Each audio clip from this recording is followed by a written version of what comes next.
With your three-point shot on Kansas Jayhawk basketball, I'm Brian Haney.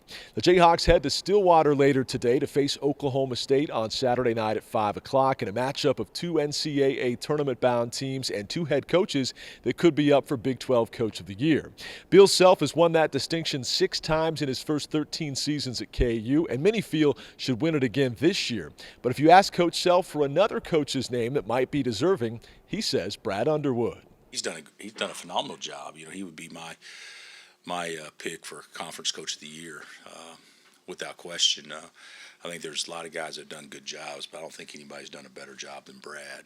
And certainly, you know, they played a hard schedule to start the conference off. I mean, you look at their games, and so it would be hard to have a great record playing those 6 games to start, but to start out 0-6, and then what they win like 8 league games in a row after that, something like that. I mean, it's pretty remarkable. He's done a fabulous job. He's a good coach, good guy, and he fits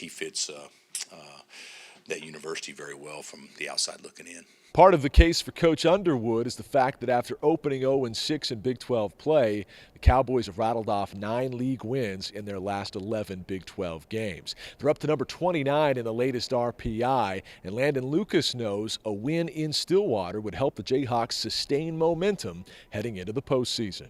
That's on the guys who were here the last couple of years to make sure that we stay motivated, just because we understand how important momentum is going into the tournament, how important confidence is.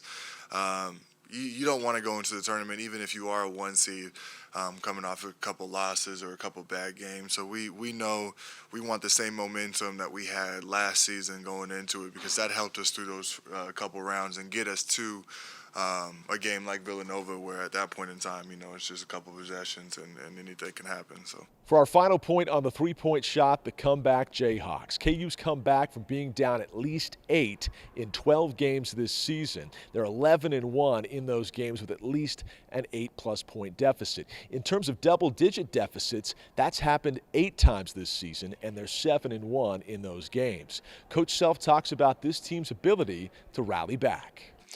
It's twofold. It's good. I mean, it's good that no matter what happens, you know, the guys haven't panicked. It's bad that we put ourselves in a position to be behind some of those deficits.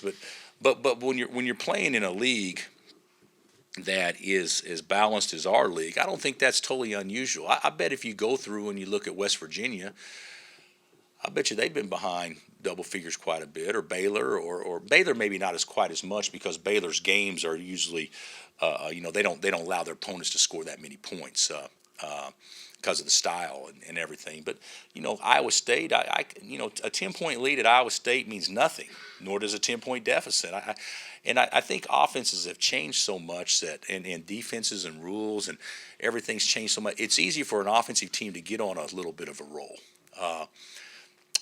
Especially early in the game, because you play a little defensive on defense and that kind of stuff.